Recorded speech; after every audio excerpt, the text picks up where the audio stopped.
Scary Alvarez is back, y'all. And my phrase of the day is, get ready to learn Fickle 2026. So this was first reported by Jim Polzin, who at the Wisconsin State Journal, really solid reporter. And it's now been reported several other locations, so I'm not betraying their paywall.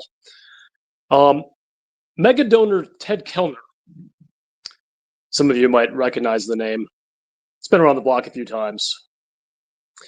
Has just gone on the record with what can best be described as a slurping and slobbering endorsement of Chris McIntosh and a slightly less robust, but still pretty throaty yes to Luke Fickell. Translation, if it's up to me, and I'm one of the biggest donors, Luke Fickell is going to be on that sideline in 2026 for the Wisconsin Badgers. I'm going to remind you, please like and subscribe to keep this hard-hitting quasi-journalism going. Really appreciate it. But, well, many can say this is predictable because there have been buzz in the background on a lot of chat boards and DMs that this sort of thing was kind of out there. This is as open and obvious as it has been that at least the donor at or near the top is a Fick guy. Okay.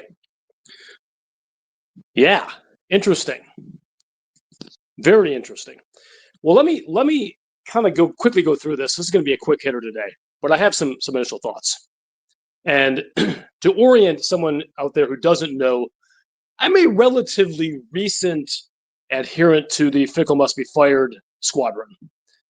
I went for what I've since deemed as way too long, trying to find excuses and make arguments that fit into my narrative. And finally, that Maryland game is what got me off the train, so to speak.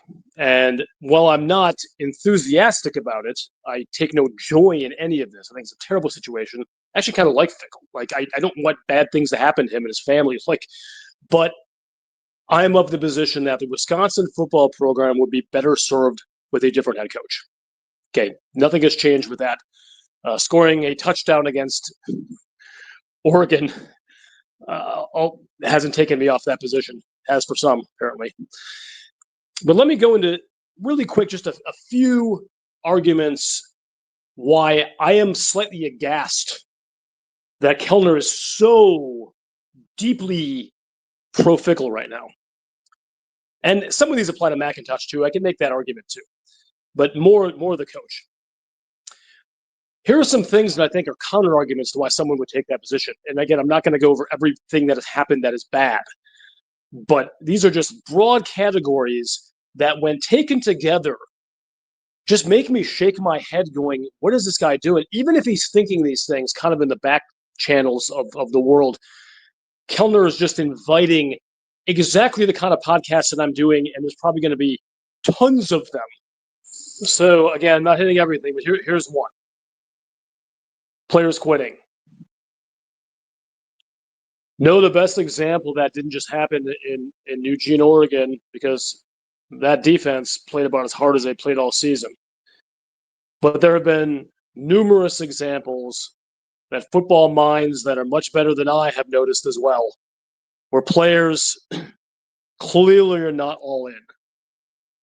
Like, I don't know, the entire Iowa game, a bunch of stuff in Maryland. When you see guys who you think might be playing, might be healthy enough to play, but they're still not doing it, and the coach doesn't have any explanation for that, or kind of wryly smiles, that's a problem, guys. That's a problem. Transfer portal. I understand that the money is not there like it is for some teams. We don't spend enough. And that actually is back in Ted Kellner's face, because in one sense you have this big booster telling you how things should be, and in another sense they're not stepping up to the plate and helping with the very same things that have been causing part of the problem. So, it's not just the dollars, though. How many real legitimate hits has Fickell had in the portal?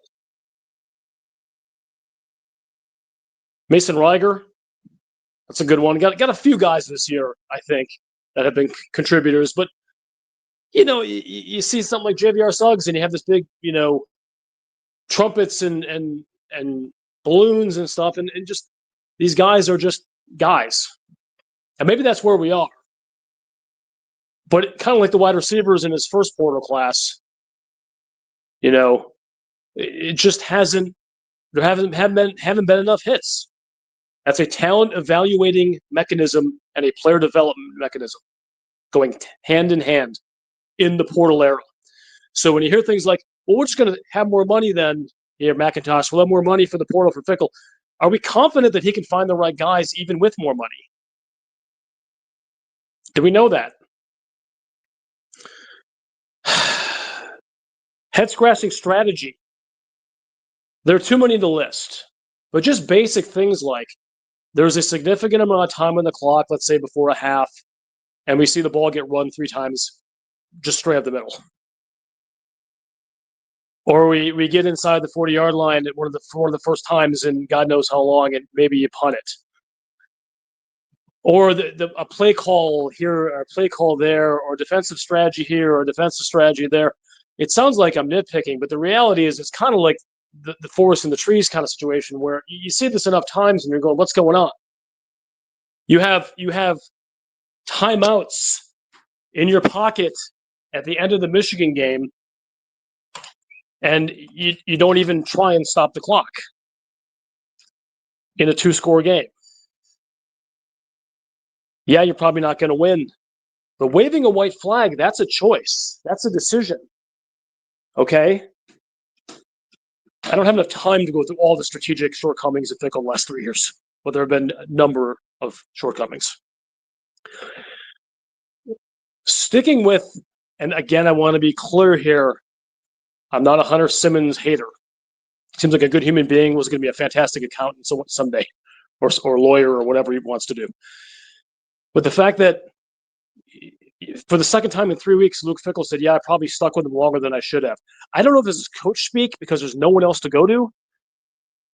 That kind of dovetails onto some of the things I just talked about. Maybe Billy Edwards Jr. won't go in the game because he wants to preserve himself for another year. We don't know exactly all the moving parts here. But Fickell said, and he's done it on a few different occasions, yeah, that now that you mention it, that would have been a great idea.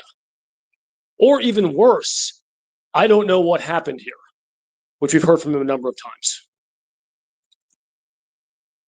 Why is that going to be different in 2026?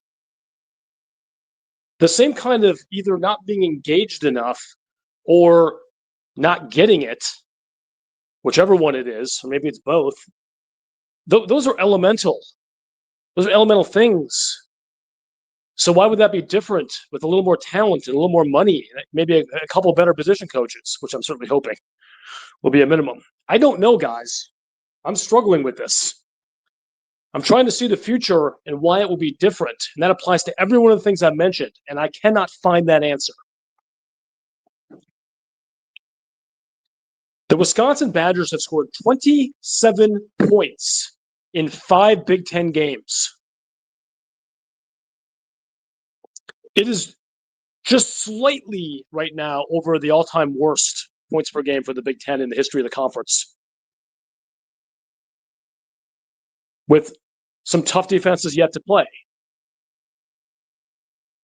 Wisconsin was a late touchdown against Oregon away from joining the 1981 Northwestern Wildcats for being the only teams in Big Ten Conference history to have been shut out 3 consecutive weeks in conference play. Hey, let's throw a parade. Luke Fickell's in charge of that team, guys. And I know injuries have been terrible, but giving him plaudits and pats on the back for things like Gideon Atuka being good, or seeing what Mason Posa can do and Cooper Catalano. Look at the flip side of this.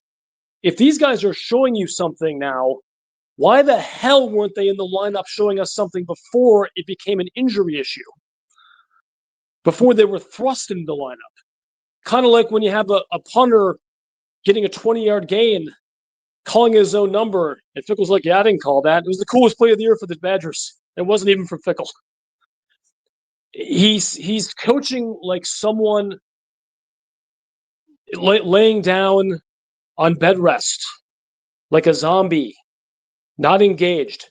When I said a few weeks ago, and I've repeated it on a couple of occasions since then, that Luke Fickell is coaching right now like he either knows with 100% certainty that he is gone or knows with 100% certainty that he is going to be back. And let me tell you, kids, I think it's the latter. And it ain't good for Wisconsin. Scary Alvarez is out.